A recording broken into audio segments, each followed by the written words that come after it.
Bienvenidos, buenas noches, gracias por acompañarnos. Aquí estamos en el segundo programa del Analizador TV con toda la actualidad, con toda la información. En este nuevo formato que vamos a ir reciclándolo a medida que vayamos transitando para llevarle lo mejor de nosotros y llegar con toda la información y todo el análisis, obviamente para que ustedes nos acompañen y también tengan su opinión, su reflexión y nos lo hagan saber a través de las redes sociales. Y aprovecho para decirles muchísimas gracias por la cantidad de gente que se está contactando. Esta semana realmente fue muy gratificante saber que están del otro lado. Así que bienvenidos y arrancamos de este modo con el Analizador TV.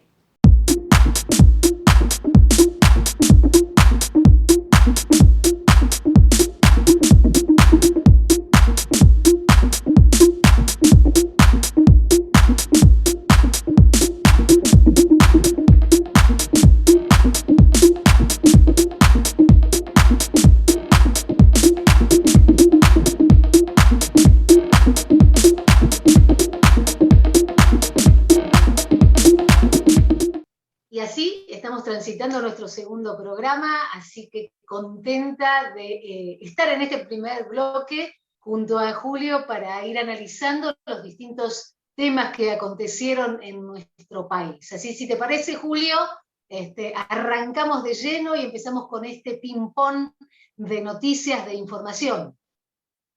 Me parece bárbaro, Cari. Hola a toda nuestra audiencia, un abrazo y dale, me parece fantástico. Empecemos a analizar, porque la verdad que hubo mucho para ver.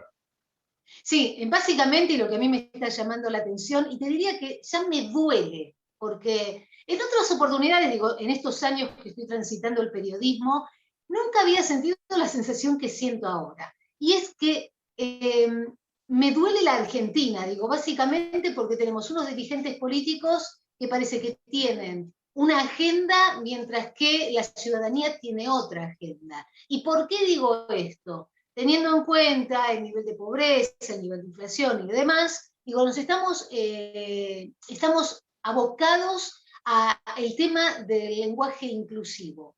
Para aquellos que no lo saben puntualmente, así ya después te doy el paso, Julio, a vos para que lo analices, es que solamente a los medios de comunicación se va a hacer una ley que tiene como 4 puntos que tienen que ser respetados. Uno de ellos está relacionado con la diversidad de género, que tiene que haber un cupo, y también hay que hacer una capacitación y emplear este lenguaje inclusivo. Sí, la verdad que yo me enteré obviamente, vi la ley esa y la analicé también con vos, me parece la verdad uno de los disparates más grandes que hayamos escuchado, ¿no? Es como una frase que habíamos leído la vez pasada, en la cual decíamos, por más que vos por ley digas que los burros pueden volar, no por eso van a tener alas, ¿no? Que fue una frase que dijimos la vez pasada y que me parece que demuestra un poco eso. O sea, ¿en qué sentido? Acá se está tratando de imponer por ley todo un sistema de un lenguaje que encima no está siendo recepcionado como corresponde en ningún lugar, que la gente no se siente para nada identificada, que no se siente cómoda, es solamente una minoría y es solamente un verso político, con lo cual parece hasta ridículo que se quiera obligar incluso que en los medios se tenga que utilizar el lenguaje inclusivo, porque aparte es como hablábamos la vez pasada. Está relacionado, Julio, te corto un segundito y continúas. Sí, Digo, eso también está relacionado con la pauta oficial. O sea, si vos no cumplís esos requisitos, no tenés la pauta oficial. Eso, bueno, eso es más grave todavía. ¿Por qué? Porque fíjate que en ese sentido no te dan la más mínima libertad. ¿Y dónde está el concepto de libertad de expresión? ¿Por qué yo no me puedo expresar como a mí me gusta y con el lenguaje que a mí me gusta? O sea, con ese criterio entonces yo no podría utilizar una palabra en inglés, una palabra en francés, no podría utilizar una palabra en otro idioma tampoco. O sea, si a mí me pueden obligar a que yo utilice un lenguaje inclusivo, ¿y qué pasa si me equivoco? ¿O cómo pronuncio las palabras que llevan la arroba o la X? O sea, es de locos, y por más capacitación que se haga, no tiene sustento alguno. Es ridículo, es ridículo. y trae todas las complicaciones cuando quieren implementarlo, ¿no? De grupos, grupas, no sé qué, albaniles, albanilas y todo lo demás, que también hace que el lenguaje sea lento, ¿no? Lo que uno tiene que el nivel de síntesis, digo, para ser utilizado en los medios, porque si yo cada palabra que digo tengo que estar utilizando lo femenino, lo masculino, lo inclusivo, cuando ya desde el vamos, desde lo que es la base de nuestra lengua, siempre fue que los artículos, está relacionado con todos, por ejemplo, sea femenino, masculino, como sea, pero esto ralentifica, ¿no? Y lo comentábamos la semana pasada, el tema de las escuelas, esta cosa de imponer, cuando también hay mucha crítica, digo, hasta de la propia Academia Real Española tienen ciertos reparos, ¿no? No, sin duda, incluso la Real Academia Española se ha manifestado en contra, lo ha aceptado en algunas cosas, pero básicamente el concepto general es que se ha manifestado en contra. Y lo que no me cabe duda que la Real Academia Española se manifestaría siempre en contra de que encima eso sea obligatorio y que esté condicionado a tener una pauta oficial, o sea, porque eso ya no es una política de gobierno. Vamos a, que digo, el común de la sociedad, hay encuestas, viste que estamos en este año electoral y están todas las consultoras haciendo distintos relevamientos. Vos tenías, me comentaste en la preproducción, algunos datos. Tengo algunos datos interesantes. Dale. Vamos a ir a algunas preguntas porque es larga. Hay muchas, esta es una de Jacobi y Asociados.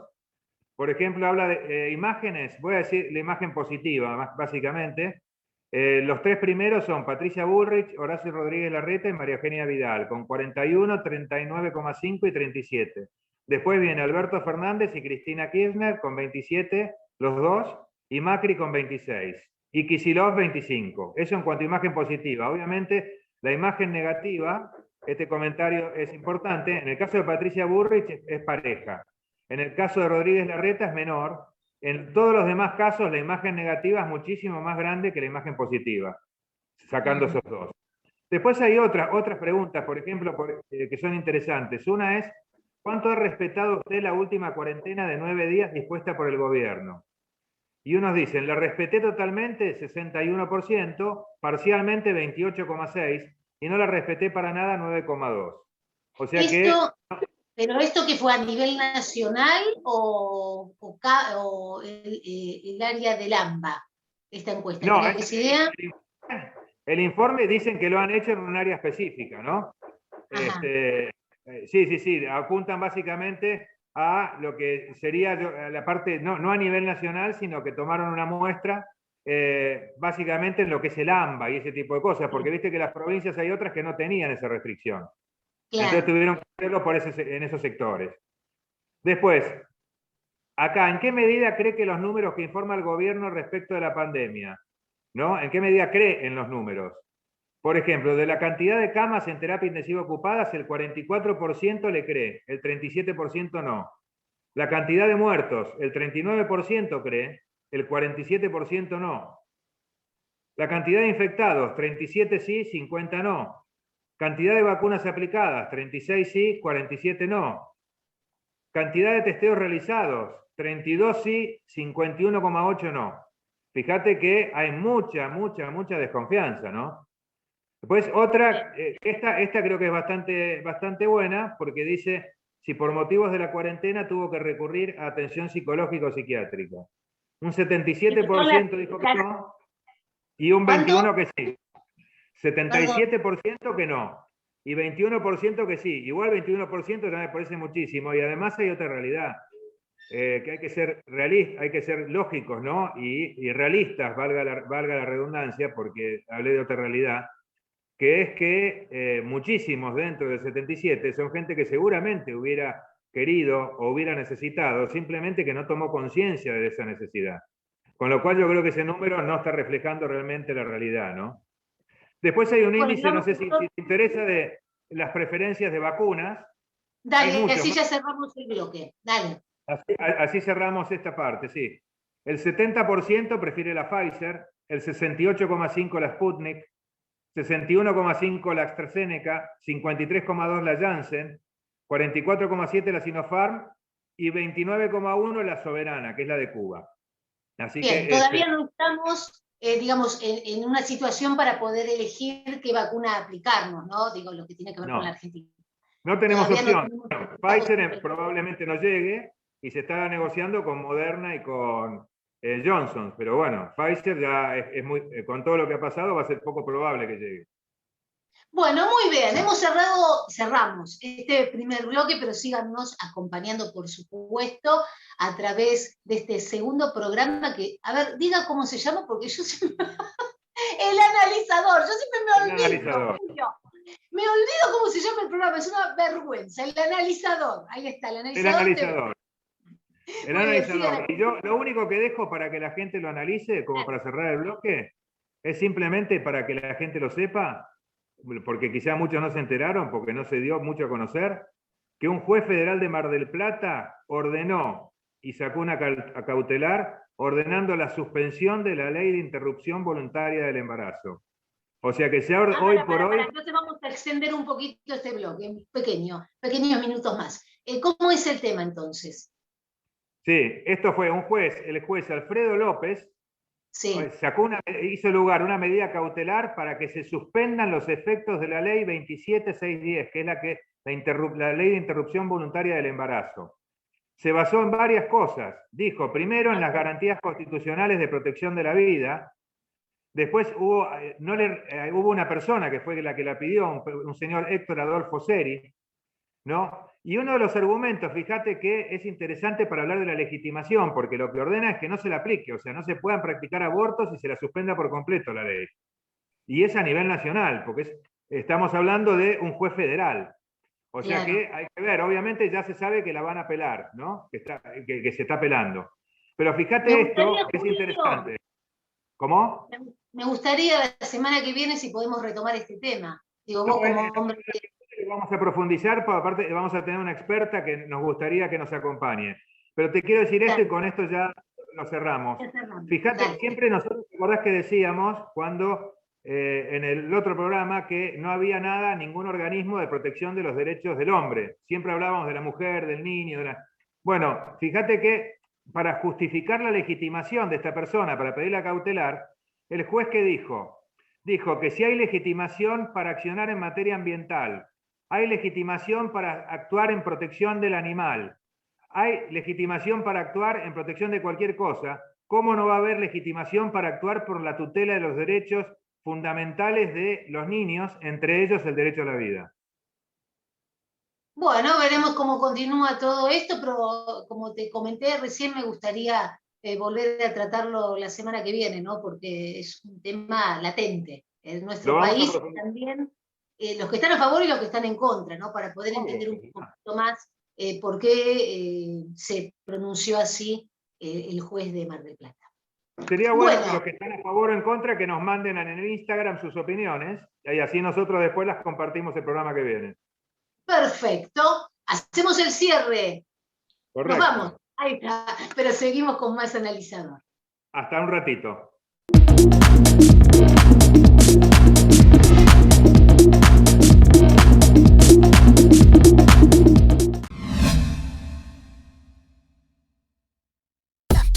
AMBA, créditos hipotecarios, sin requisitos bancarios. Consulte por planes y montos. 11 4 577 3264.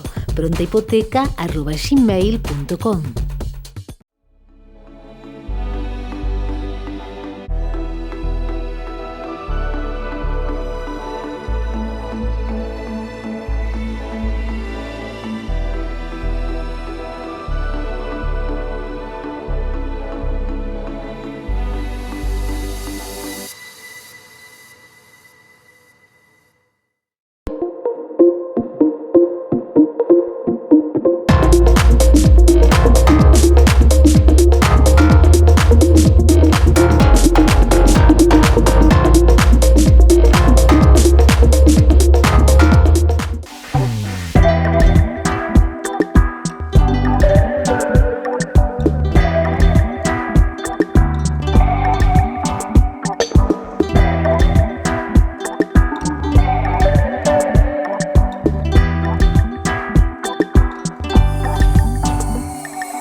este bloque me parece interesante que analicemos una situación bastante particular.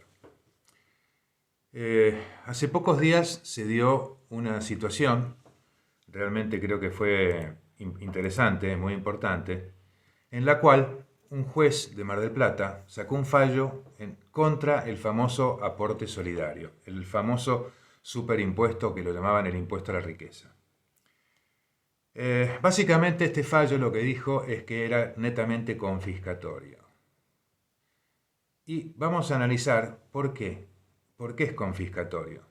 Porque en todos los países donde se aplica la parte impositiva, se aplica sobre la base de beneficios y no atacando lo que la persona puede haber generado o ganado en forma genuina y que haya podido trabajar. Entonces no es a través de impuestos que se le confisca a la gente su patrimonio, porque ese no es el objetivo del impuesto.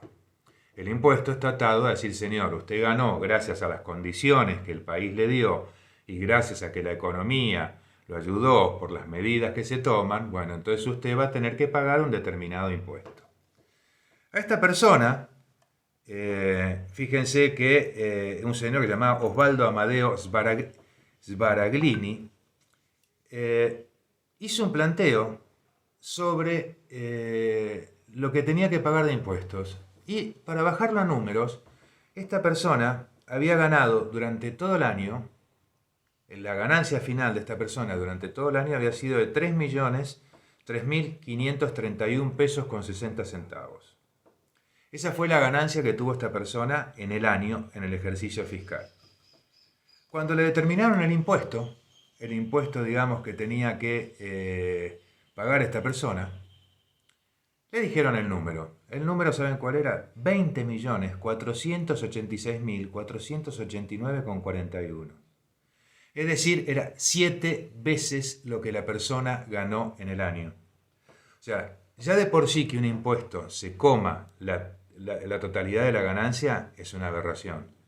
Ya de por sí que tengamos situaciones que hoy por hoy pasan en nuestro país con la tremenda carga impositiva que hay, en la cual puede pasar que una persona no gane plata y aún así tenga que pagar, por ejemplo, el impuesto a los bienes personales, y eso, bueno, se ha venido pagando porque hasta ahora tenía una alícuota que podría ser manejable,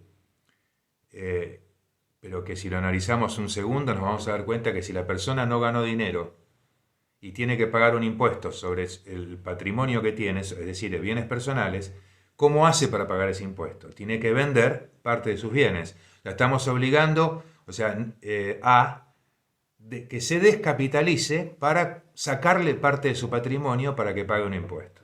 Bueno, eso es como que en materia de bienes personales ya venía pasando, pero cuando ya se llega encima a un caso tan extremo, tan groseramente extremo, que encima la persona tuvo ganancias, que las tuvo obviamente porque trabajó digna y honestamente, y esto le consume o le implicaría que sobre la ganancia que tuvo tenga que pagar 7 veces esa ganancia, o sea que tiene que vender una parte importante de su patrimonio para pagar el impuesto, claramente es una aberración.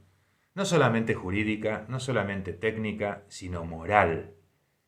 Es básicamente robarle la plata a una persona, confiscársela. O sea, no se puede tolerar que se abuse de esa manera con la parte impositiva.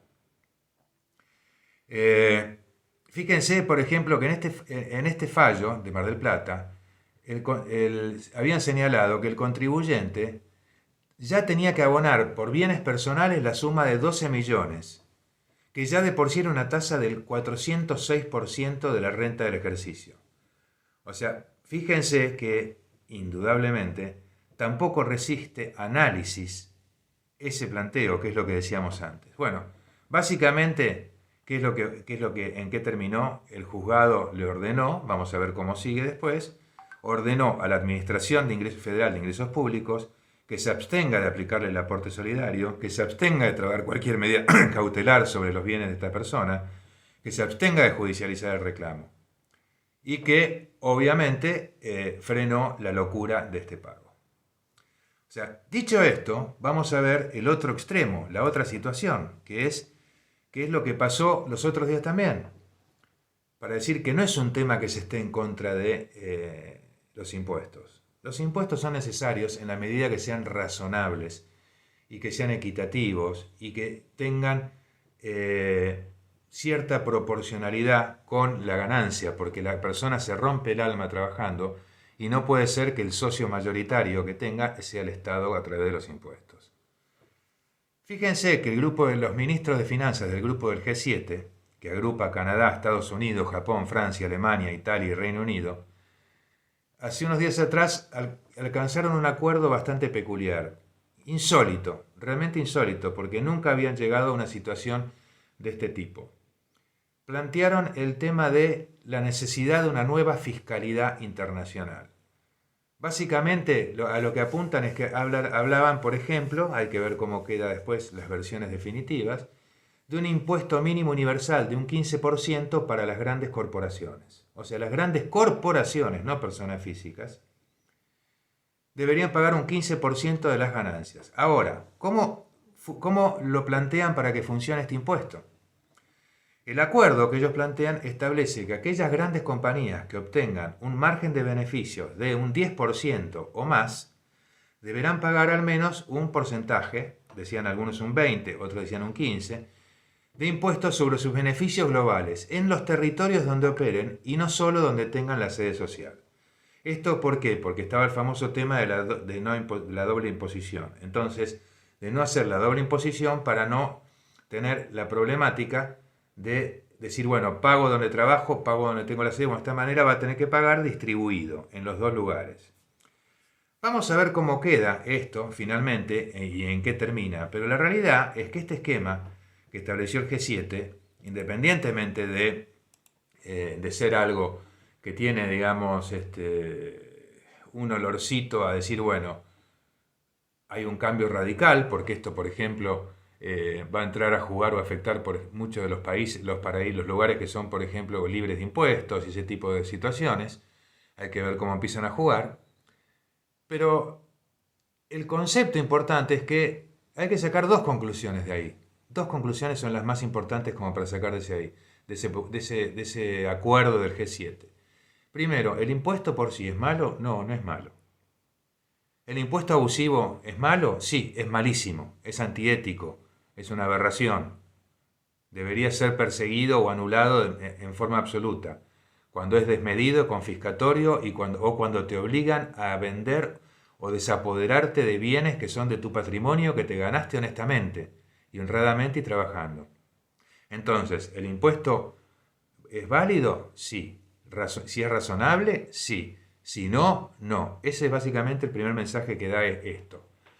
Y el segundo mensaje que da también es decir, bueno, apliquémoslo a las grandes corporaciones. O sea, fíjense que se criticaba el capitalismo y justamente, ¿quiénes son los principales colaboradores en materia impositiva? Las empresas, las grandes empresas, que son las que son la base del capitalismo. O sea, el capitalismo hoy está en la inversión que hacen los grandes empresarios y las grandes empresas. Entonces, de esta manera, si lo que se va a aplicar es un impuesto que va a ir sobre las grandes corporaciones, obviamente hay que fomentar el capitalismo. ¿Por qué? Porque obviamente ese capitalismo, de vuelta, esas empresas van a generar trabajo, van a generar oportunidades. ¿Por qué? Porque van a querer generar cada vez más ganancias, entendámoslo. Entonces, para generar más ganancias necesitan abrir más sucursales, abrir más plantas, abrir más oficinas, y todo eso implica contratar más obreros, contratar más empleados, contratar más secretarias, contratar más administrativos, contratar profesionales que los asesoren. O sea, fíjense en el efecto dominó que implica que una empresa le vaya bien, se radique en un país y le vaya bien y gane plata. Encima le agregamos decir, bueno, es lógico, esa gran empresa, no la persona física, esa gran empresa que pague impuestos sobre sus ganancias si supera determinado monto. Fíjense que en estos casos podemos hablar de razonabilidad. Si no, realmente es una locura. Realmente cualquier otro esquema impositivo es realmente un robo disfrazado de política tributaria o de política a los efectos de solucionar una pandemia o política como la queramos poner. No, señores, si el impuesto te obliga desapoderarte, a vender o perder parte de tu patrimonio, no de tus ganancias, es inaceptable desde todo punto de vista.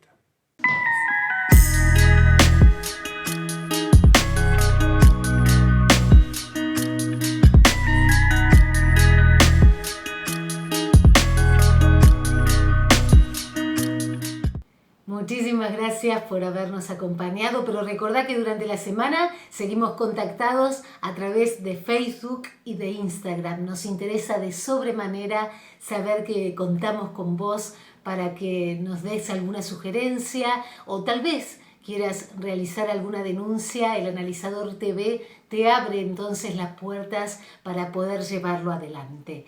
Gracias por habernos acompañado y lo mejor, muy linda semana.